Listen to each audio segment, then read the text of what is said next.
Graça e paz, igreja. Peço aos irmãos para abrirem, por favor, 2 Timóteo, capítulo 3, do 1º ao 5º versículo. E diz assim: Sabe, porém, isto, que nos últimos dias sobrevirão tempos trabalhosos. Porque haverá homens amantes de si mesmos, avarentos, presunçosos, soberbos, blasfemos, desobedientes a pais e mães, ingratos, profanos, sem afeto natural, irreconciliáveis, caluniadores, intemperantes, cruéis, sem amor para com os bons, traidores, obstinados, orgulhosos, mais amigos dos deleites do que amigos de Deus, tendo aparência de piedade, mas negando a eficácia dela. De novo. Tendo aparência de piedade, mas negando a eficácia dela. Destes, afasta-te. Esse texto é meio pesado assim, né? Como é que pode tantas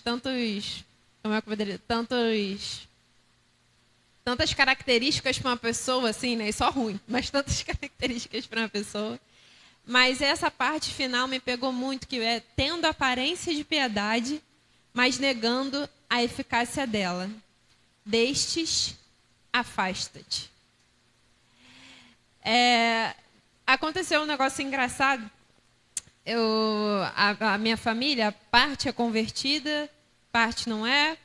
E tem um tio meu que não assumiu compromisso com Cristo e tal. Mas vira e mexe, ele acha alguma coisa na internet, de página cristã e tal. Ele é muito simpatizante, digamos assim, com o evangelho. Já teve mais raiva de crente. Aí hoje eu fico brincando que ele tem raiva dos mesmos crentes que eu também tenho raiva. Então tá tudo bem. Mas esse meu tio, ele é muito simpatizante, muito curioso. E é engraçado que a gente já entrou em vários debates. Nem debate, não, mas às vezes ele perguntava umas coisas e eu tava falando de Jó e ele, mas eu gostei muito da sua atitude, explicando tal história e tal, mas a história de Jó, eu sou contra. Ele é assim. Eu falo, tudo bem, vai reclamar com Deus, vai falar, mas fala com ele, Você me mostra, não entendi, não tem problema. O problema é você desistir de buscar a Deus por causa disso. Aí, ele, do nada, sempre do nada, estávamos indo para o meu pai, e aí ele mandou mensagem no telefone de um vídeo de uma menina explicando a obra da redenção de Cristo. Só que é uma coisa que eu esqueço. A gente esquece, né, por estar há algum tempo já no Evangelho, que é estranho para o mundo. Um Deus, criador de todas as coisas, supremo, soberano, morrer sendo inocente. E isso é muito estranho, isso soa estranho. E ele estava com uma dúvida específica do que a menina estava falando. E ali foi legal, porque foi uma oportunidade de falar mais, né, do amor de Deus. De que muita gente pode pensar assim, nossa, mas como Deus é tirano, né? Porque como é que ele dá uma sentença dessa? A gente merecia a morte, a gente merecia o inferno. Como é isso? Por causa de um erro, por causa do erro de Adão e Eva. Cara, esse mesmo Deus não hesitou. Após dar a sentença, ele não hesitou em morrer no nosso lugar e pagar essa sentença.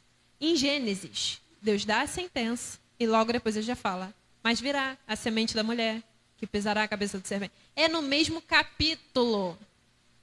Esse ser soberano que não tinha a menor obrigação de ter paciência com seres tão desprezíveis como nós, não hesitou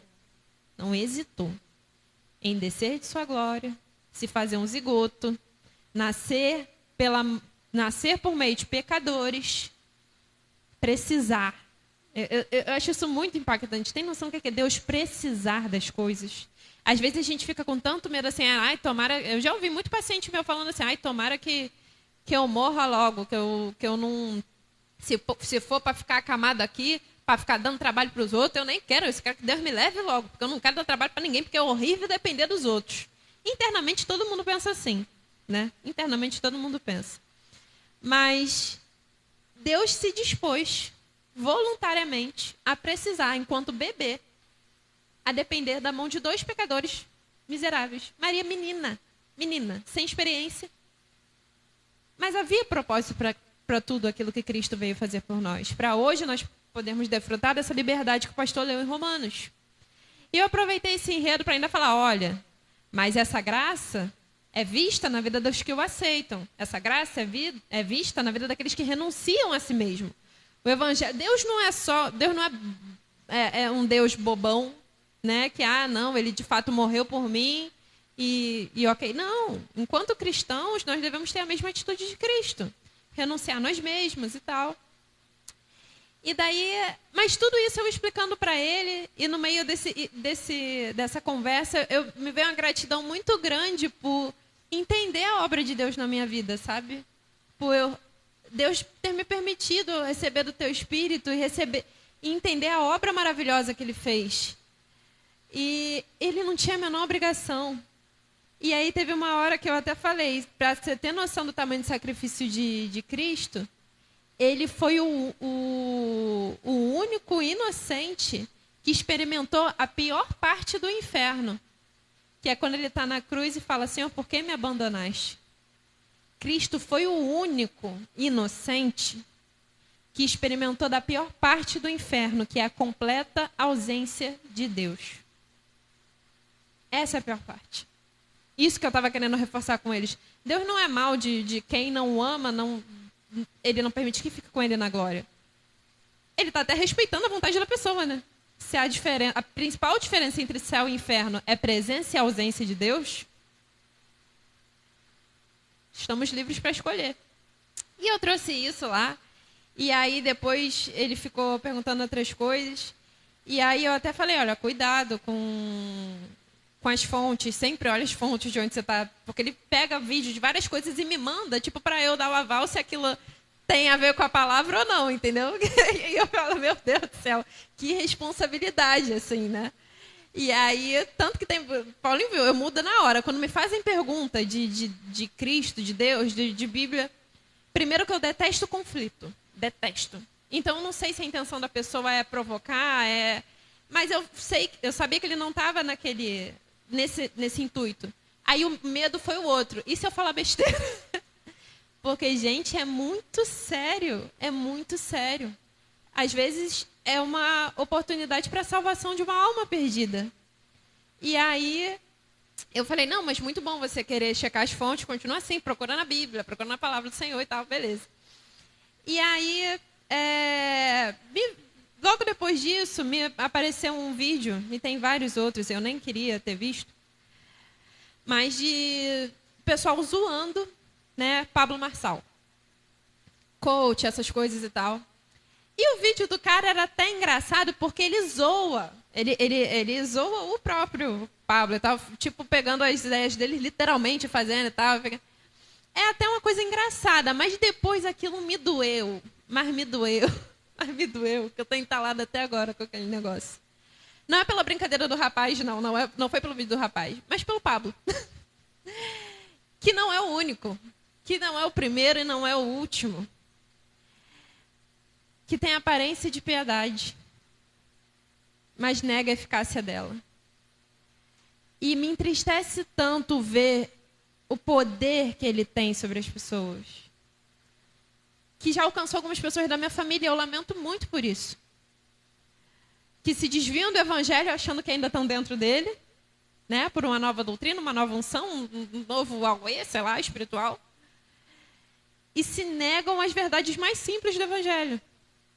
Tem uma frase que eu gosto muito que fala, não adianta a gente querer buscar os mistérios mais profundos de Deus se a gente não consegue cumprir os seus preceitos mais simples. E é sobre um pouquinho disso que eu queria falar. A Bíblia trata disso de duas formas. Ela trata condenando os falsos mestres, né? Esse texto que a gente leu. Destes, afasta-te. Não é permita, não é passa a mão na cabeça. Não é dar o braço para ajudar ele a caminhar. Afasta, repudia. Excomunga. Repudia. Porque, claro, até o Coríntios vai recomendar. Traz teu irmão, mostre a correção, vê se ele aceita. Se não, meu filho, segue tua vida lá fora. Deixa o diabo mesmo sarrar ele lá fora. Porque enquanto isso está envergonhando o nome de Cristo. Não é o nome da igreja, é o nome de Cristo. para muitas pessoas, aquela pessoa que está lambando o nome de Cristo no chão, e que Deus nos guarde de não fazer isso um dia, às vezes é a única pessoa dita cristã que a outra pessoa perdida vai ver na vida. É muito sério a oportunidade que a gente perde e compromete no reino de Deus ao permitir, ao dar os braços para essas coisas, ao deixar passar, ao rir, ao achar graça, ao só... Pô, gerou memes legais. Gerou mesmo. Para isso serviu. Mas é muito mais sério. E aí é muito interessante porque a palavra vai dizer, afasta-te, e também vai dizer como a igreja deve agir a respeito disso. E a gente está numa época, eu não tenho como dizer se isso é pior, se isso é melhor do que nos tempos mais remotos, porque sempre teve falsos profetas, sempre teve falsos doutores, e a palavra nos alerta, e vai ter mais, com tantos sinais e prodígios que, se fosse possível, os eleitos se confundiriam. Mas como nós, igreja, temos agido diante disso? Como nós, igreja, temos agido disso? Porque hoje, às vezes, a pessoa, antigamente, né, precisaria pagar o ingresso para participar da palestra desses caras, ou até estar na igreja desses caras, que muitos são donos de igreja, para ter acesso a essa heresia, a um curso de heresia.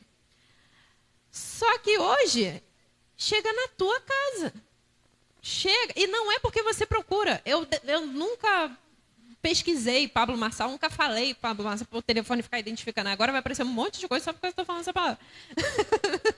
Pegou o código, já daqui a pouco vai estar aqui. Aí, vem. E se você deixar, você começa a se acostumar com mentira. Não tem aquele ditado, mentira repetida muitas vezes vira verdade? É verdade. Na cabeça das pessoas fica. Por muito pouco. A gente se esquece do firme fundamento que é a palavra de Deus, que é o nosso guia de fé e prática. Por muito pouco a gente bota a tradição humana disso. Em Gálatas fala, me admiro que tão rápido vocês já estão praticando outro evangelho. Paulo acabou de fundar a igreja, foi para outra cidade, já está ouvindo o que o povo, o que isso que o povo está fazendo. Que dirá a gente que está 2 mil anos de distância.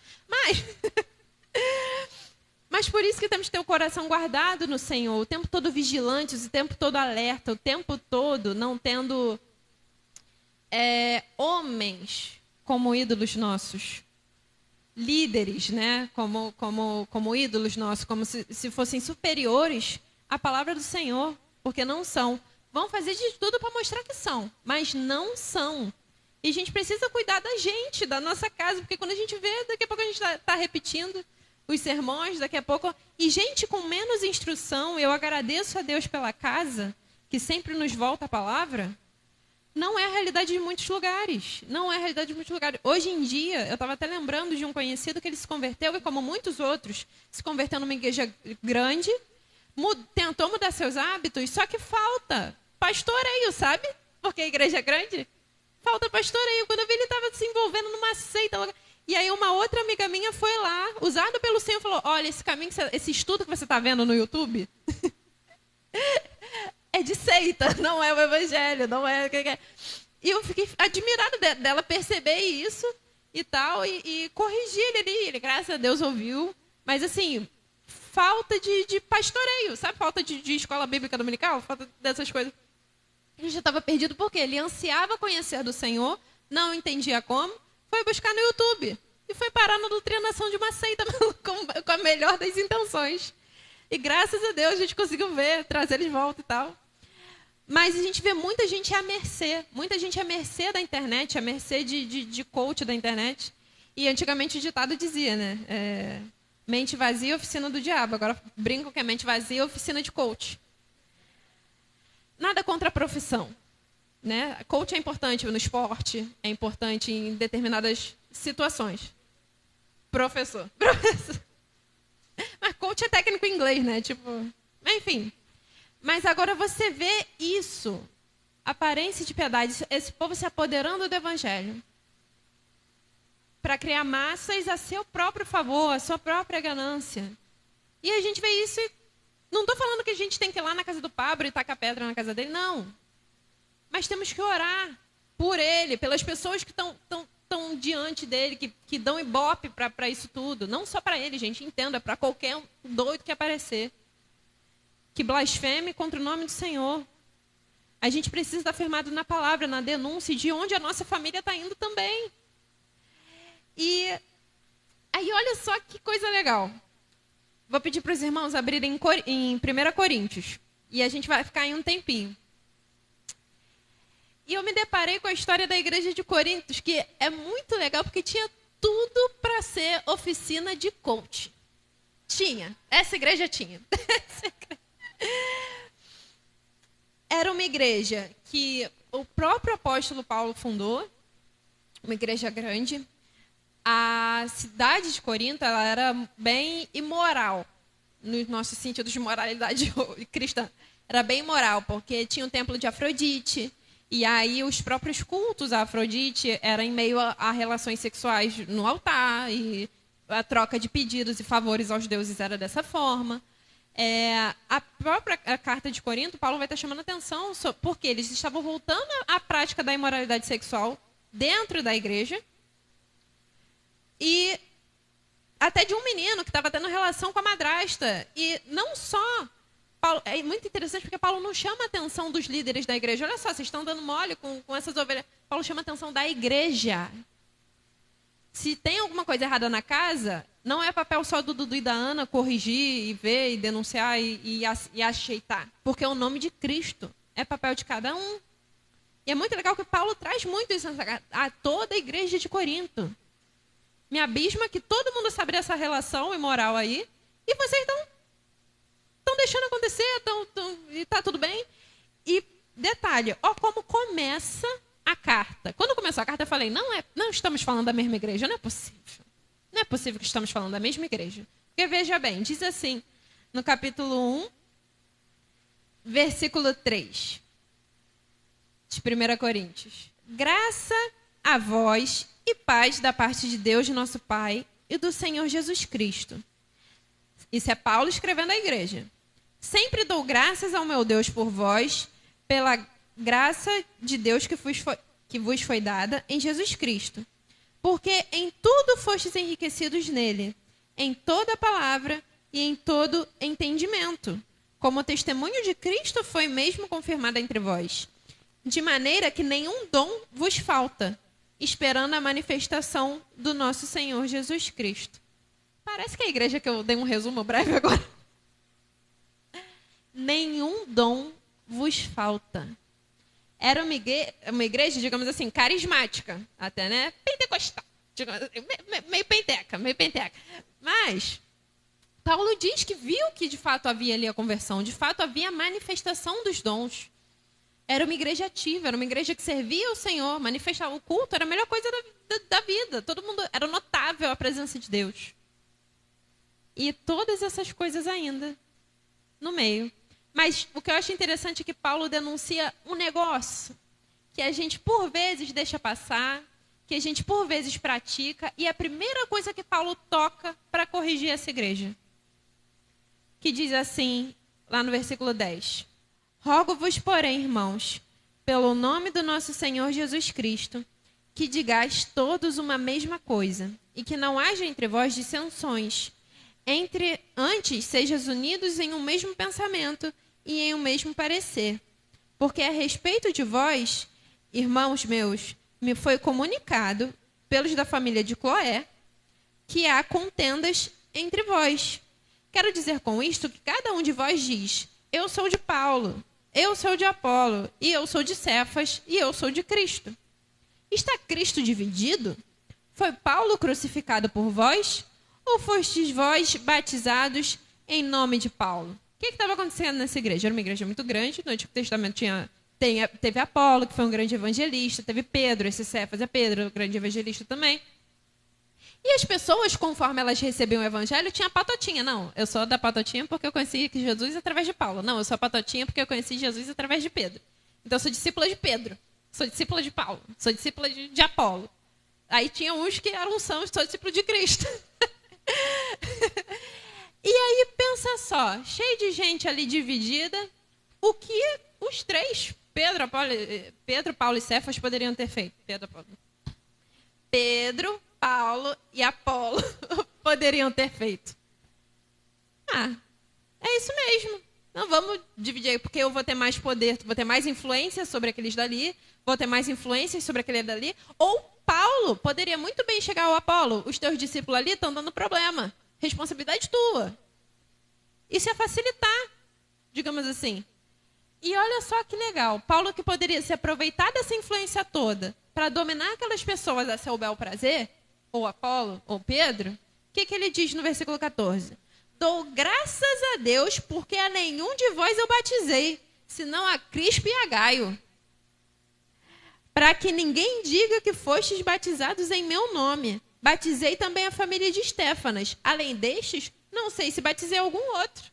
É como ele disse aqui em cima. Por acaso fostes vós batizados em nome de Paulo? Não. Picuinha boba. Estavam querendo arranjar para si doutores, arranjar para si homens influentes, arranjar para ali se agarrar como se fosse político, como se o poder de Deus só passasse através da vida de Paulo para a vida deles ou através da vida de Pedro. Não, mas quando Apolo fala, é muito mais tremendo do que quando Pedro fala. E olha, a gente viu tantas coisas graves nessa igreja ser corrigidas e a primeira coisa que Paulo fala, para de picuinha, para de ficar adotando líder para você, para de ficar colocando o valor de Cristo em homens pecadores como eu. Em homens pecadores como eu. E aí, não contente com isso, lá no capítulo 2, no versículo 1, ele diz assim, capítulo 2, versículo 1. E eu, irmãos, quando fui ter convosco, anunciando-vos o testemunho de Deus, não fui com sublimidade de palavras ou de sabedoria, porque nada me propus saber entre vós, senão a Jesus Cristo e este crucificado. Entendam, Paulo era doutor na lei judaica. Para ser doutor na lei judaica, você tinha que saber história, tinha que saber... Ele tinha um gabarito muito grande. Ele devia dar estudos maravilhosos, digamos assim, né? Às vezes a gente fica ouvindo o Rodrigo Silva, só porque tem conhecimento de arqueologia, a gente fica todo empolgado. O Adalto Lourenço, cientista que junta a palavra do Senhor com a comprovação científica. É muito legal, mas o que Paulo se deteve a afirmar àquela igreja? Não falei de nada, além de Cristo e esse crucificado. Por que vocês estão se perdendo em outras coisas? Não vim falar com sabedoria de palavras, não vim falar com sublimidade de palavras, não vim falar com encanto, não vim falar com historinhas que vão fazer vocês se sentirem melhor, com historinhas de superação, não vim falar assim. Eu vim falar de Cristo. E esse crucificado. E aí, olha essa parte, que tremendo. No versículo 3. E eu estive convosco em fraqueza e em temor e em grande tremor. Do que Paulo estava com medo? Vocês têm noção da responsabilidade que estava sobre a vida desse homem? Ele era um dos poucos daquela região que tinham conhecimento de Cristo. Aquela multidão de gente precisava dele. Às vezes ele seria o único instrumento de Deus ali naquela região para ele ministrar a palavra. Aí ele ficou todo pomposo porque não ia ter competição, porque não ia ter competição de quem prega melhor, porque não ia ter competição pelo microfone. Ele vinha em tremor e em temor, porque o que ele estava falando não era dele, era do próprio Senhor. E ele puxa essa igreja de volta, não é homem. Ninguém é digno, não havia um justo na terra, um sequer. Todos pecaram, todos se apartaram de Deus. Não há nenhum digno, a não ser Cristo, o inocente que morreu no lugar dos pecadores. Para a gente, por tão pouco, ficar, não, porque lá na casa, a gente é uma igreja muito top, entendeu? E lá, a gente está mais perto de Jesus do que os pentecostais. Quantas vezes eu pensei assim, gente? Quantas vezes eu pensei, Deus, me arrasta minha cara no chão. Então tá batizado em nome da casa. É isso. Nem batizei aqui, mas tá batizado em nome da casa. Não, é nome de Cristo. E quem sou eu para falar dos meus irmãos?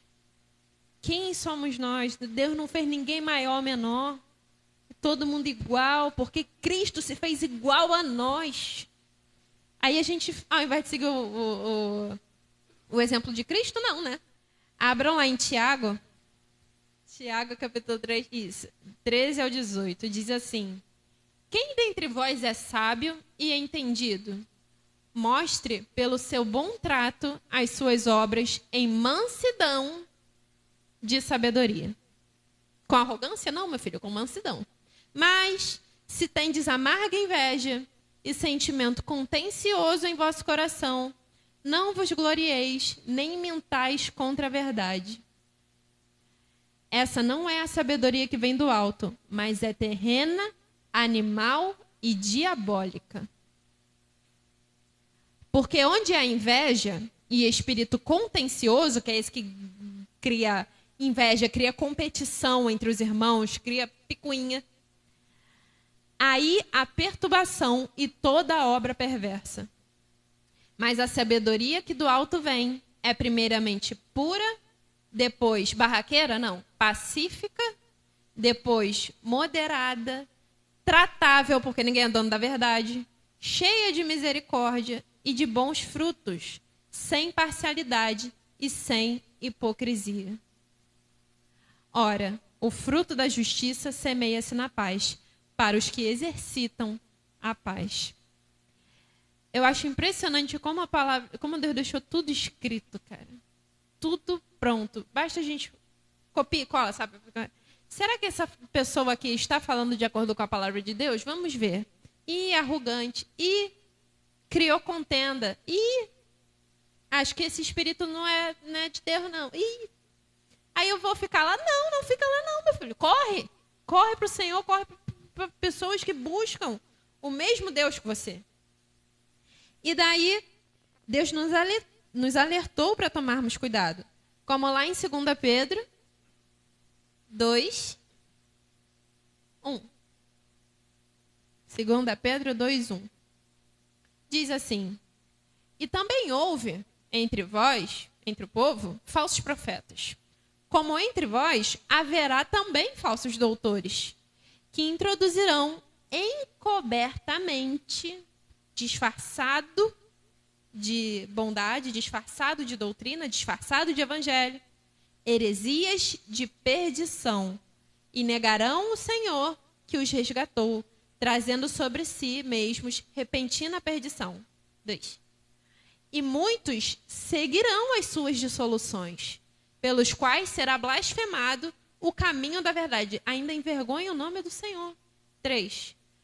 E por avareza farão de vós negócio com palavras fingidas, sobre os quais já de largo tempo não será tardia a sentença, e a sua perdição não dormita ou não tarda. É severo. É sério o negócio. E Deus nos alertou. Ainda falou: não, mas a igreja não vai dar ideia para esse povo, não. Não, muitos vão ouvir. E por causa disso, o nome do Senhor será blasfemado. Olha só. Olha como isso é maligno. Como isso é... Meu pai. A gente precisa muito lutar pelo nome de Cristo. A gente vai lá bater, a gente vai quebrar todo o sistema da obra. Não, mas a gente não pode esquecer da batalha que a gente está até o dia que Jesus voltar. Da batalha pela verdade. Da batalha não é de ir sacudindo as pessoas na rua até elas se convencerem de quem é Cristo, não. Mas a todos que vierem nos perguntar, que a gente tenha a humildade de Cristo, fazer como Paulo falou, com temor, com tremor, com mansidão, com paciência, e explicar de onde vem a paz que a gente tanto prega. Explicar o verdadeiro evangelho. Porque muitas pessoas saem das igrejas, né, se intitulam desviados, mas quantas vezes nunca conheceram o caminho. Porque, infelizmente, não se depararam com alguém que de fato falava da palavra do Senhor. Eu fico até brincando, né? Às vezes tem muita gente aí que está decepcionada com falso cristão. Não é com a igreja, está decepcionada com falso cristão, que infelizmente foi o primeiro que ela encontrou. A gente vai encontrar muito nessa caminhada. A gente não pode passar a mão na cabeça. A gente tem que instruir em amor. Deus ainda nos cobra essa paciência, instrua em amor. Porque Deus, quando nos viu ímpios, né, apartados dele, ele não fulminou a gente na hora da raiva. Ele não destruiu a gente na hora da raiva. Ele falou, não, mas por amor de mim, eu vou dar outra vida para eles. Eu vou dar uma nova chance. E é assim que a gente tem que agir um pelos outros. E cuidar muito para a gente não cair no mesmo erro. Mas eu acho muito legal porque quando a palavra diz que isso vai sair do meio da igreja, a gente tem que ficar alerta o tempo todo. Não é só com o Dudu, com a Ana, não. É com a gente mesmo.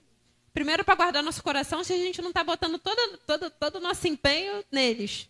Né? O dia que a Ana falar grosso comigo, não, eu vou entender que Jesus me abandonou, porque Deus não é assim, Deus não fala assim com seus filhos, vou embora daquele... Não, meu filho. Teu coração está no lugar errado. O coração tem que estar no Senhor.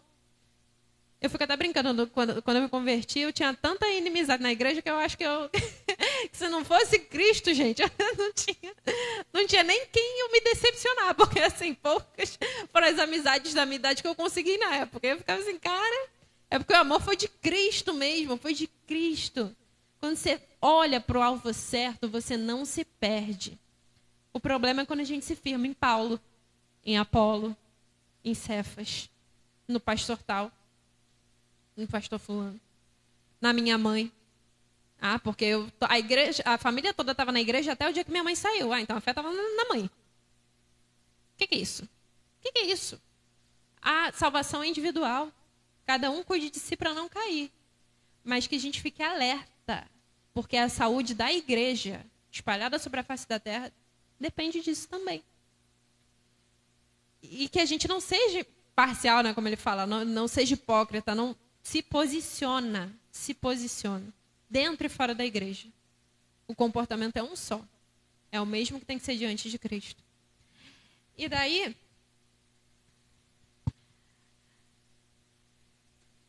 ao contrário desses que a gente leu, devemos seguir o exemplo de Cristo, como dito lá em Filipenses, capítulo 2, versículo 3.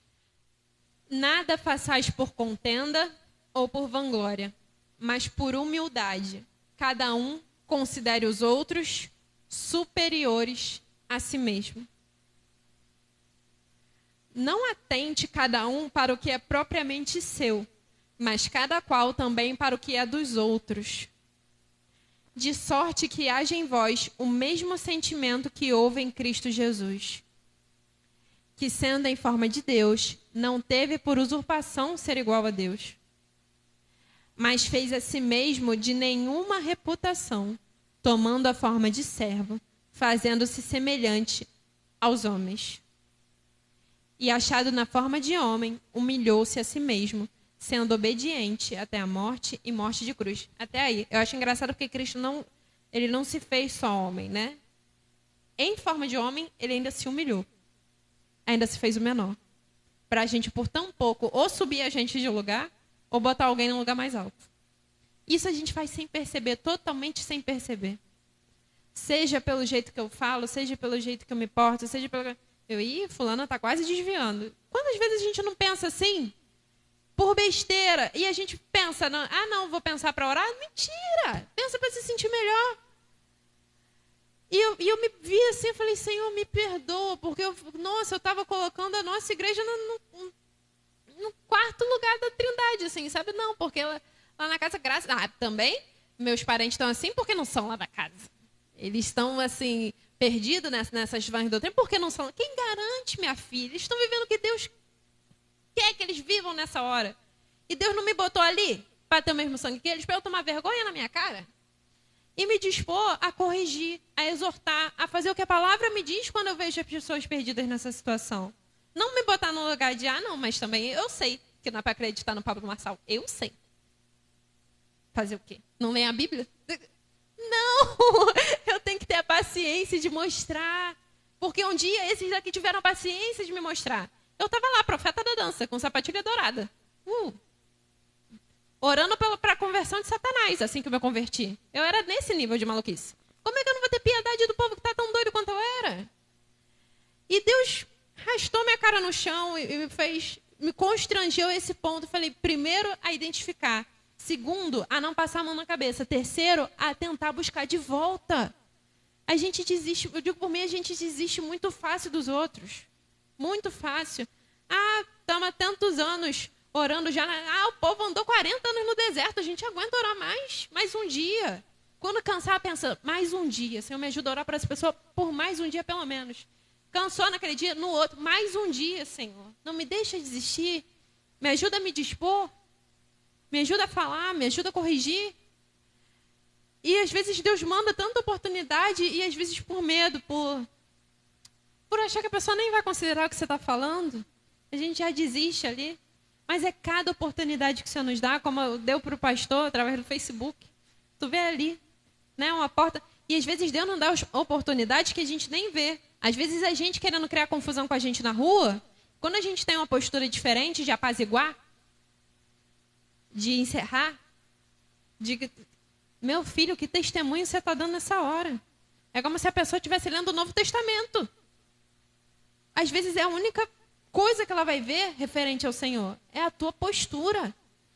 Aí você, Senhor, me dá uma oportunidade, uma briga no trânsito. Olha aí, meu filho, você tem que me representar aí, é a tua oportunidade. Briga no trânsito. Olha o que Paulo também fala. Aqui, lá em Coríntios, capítulo 3. 1 Coríntios, capítulo 3, versículo 1. E eu, irmãos, não vos pude falar como a espirituais. Eu lembro sempre da Ana falando isso, né? O pessoal já se intitulava espirituais, não porque... Pensa, gente, era uma igreja muito ativa, eles tinham todos os dons. Não estou falando que todo mundo tinha todos os dons, mas havia manifestação de todos os dons listados por Paulo naquela igreja. Dom de língua, dom de profecia, dom de... todos. E era uma igreja notável. Viva, assim, né? Avivada, digamos assim. Ativa. E Paulo fala, não é porque vocês são espirituais, né? Que estão aí rodando no poder, digamos assim, que vocês não têm que corrigir as outras coisas. Isso é muito superficial. O que vocês estão vivendo de emoção durante o culto, de choradeira, até de ação social, porque era uma igreja ativa. O que vocês estão vivendo de rotina da igreja é muito superficial. Porque Paulo diz assim, eu não pude falar com vocês como a espirituais, como vocês dizem tanto ser, mas como a carnais, como a meninos em Cristo. Com leite vos criei e não com carne, porque ainda não podies, nem tampouco ainda agora podeis. Porque ainda sois carnais, não havendo entre vós, pois, havendo entre vós invejas, contendas e dissensões, não sois porventura carnais e não andais segundo os homens? Ele fala, como é que eu vou tratar das coisas celestiais com vocês, se vocês não conseguem notar a diferença da vida que vocês tinham antes para a vida que vocês precisam ter agora? Se vocês estão voltando aos atos imorais de antes, trazendo para dentro da igreja agora. De novo aquela frase, não adianta a gente querer entender os mistérios mais profundos de Deus, do universo, de tudo, se a gente não entende as coisas mais simples. Até esse meu tio, ele pergunta muita coisa, e aí teve uma hora lá que ele me perguntou um negócio, eu falei, olha, isso aqui eu não sei não, há uma certa discordância teológica sobre isso, eu acredito mais nessa teoria, tem gente que acredita na outra e está tudo bem, não quer... Porque não é essencial isso aqui tudo bem a gente divergir. O importante é que Cristo morreu por nós. Eu falei, mas qualquer coisa, no céu a gente pergunta. E eu falei muito assim. Minha família, como assim, Luiz, você tá maluca? Vai morrer só para perguntar? Eu falei, não, quando Jesus voltar? Ou eu morrer, encontrar... Eu falei, Senhor, eu tava com uma dúvida, eu fico brincando. Anota no caderno, cara. E pergunta a Deus em oração, porque eu vou ter várias perguntas. Senhor, como é que é feita uma estrela? A nuvem. Senhor, quanto de distância uma nuvem consegue percorrer sem se desfazer? Essas coisas besta. E ele ficou rindo assim, ele ficou como assim, no céu a gente falei, porque o céu vai ser isso, vai ser conhecer e prosseguir em conhecer o Senhor. Isso é maravilhoso demais, a gente não vai ficar atônito, parado, entediado, sem ter o que fazer.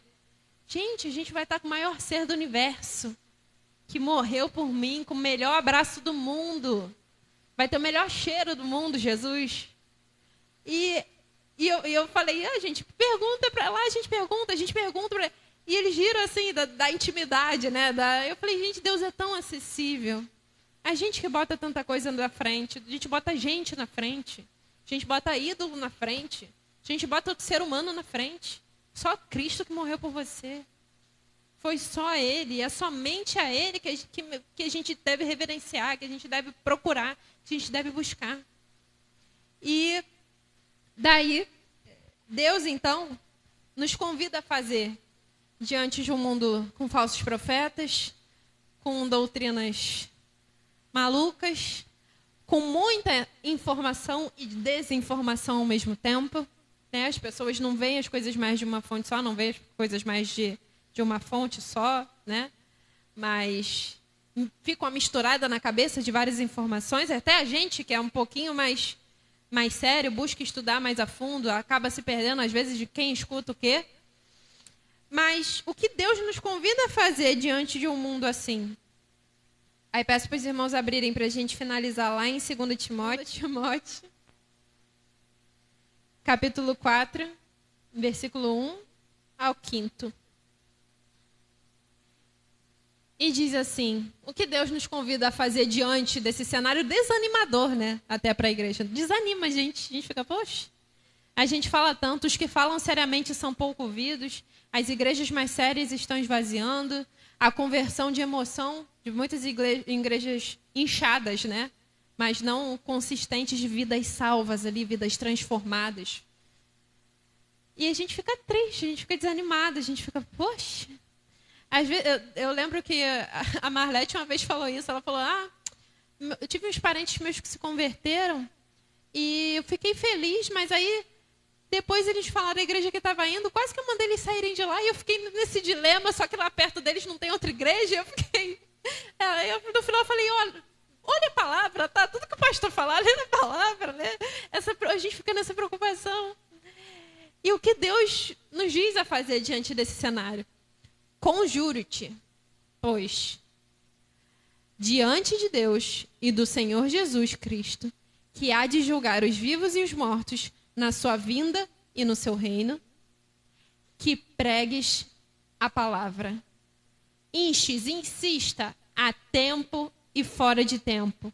Corrijas, repreendas, exortes, com pé na porta? Não, com toda bondade, com toda paciência, com toda longanimidade e doutrina, coisa sólida, que é a palavra do Senhor, não é no achismo da sua cabeça. Igual Paulo falava, com tremor, com temor. Porque virá tempo em que não suportarão ouvir a sã doutrina, mas tendo coceira nos ouvidos, amontoarão para si o quê? Doutores, coaches, conforme as suas próprias concupiscências. Quantas pessoas dão voz a essas pessoas porque falam aquilo que lhes afaga, aquilo que lhes falta, aquilo que elas querem ouvir de si mesmas, querem ouvir alguém falando para elas que elas são capazes de fazer tal coisa, que a força do braço delas chega lá, que é animador e tal. Mas, Senhor, o Senhor nos convida à verdade, que não é na força humana, não é com sabedoria humana, não é com tradição humana. E diz assim, e desviarão os ouvidos da verdade, voltando-se a fábulas. A historinha da carochinha, de superação da vida da pessoa que se coloca, que se aglutina para ser doutores, né? E de acordo com o quê? Com o seu próprio desejo do coração. Com suas próprias concupiscências. Se eu tenho ganância no meu coração, aquele cara que me instrui a ser mais ganancioso, a ser mais competitivo, a ser mais... acreditar cada vez mais no meu braço, nossa, quando eu escuto, dá até um ânimo, dá até vontade de trabalhar, dá até... Mas não, porque a palavra nos convida a uma coisa totalmente contrária. Prossegue. Mas tu, sê sóbrio em tudo, sofre as aflições, faze a obra de um evangelista e cumpre o teu ministério. Até aí. Esse é o convite que o Senhor nos dá. Não é desanima, tenha noção da realidade ao seu redor. Tenha noção de como o inimigo está cada vez mais sutil. Lembra que as heresias estão disfarçadas? Pedro, há quantos anos atrás falou, elas vão vir disfarçadas. e vão adotar para si doutores. Eu até quando li isso, eu ficava, como é que a pessoa vai adotar para si doutor? Vai pagar? É muito caro você pagar, né? Tipo, a internet permitiu tudo isso. Estou condenando a internet, não. Tem muita gente boa. Tem muita palavra boa.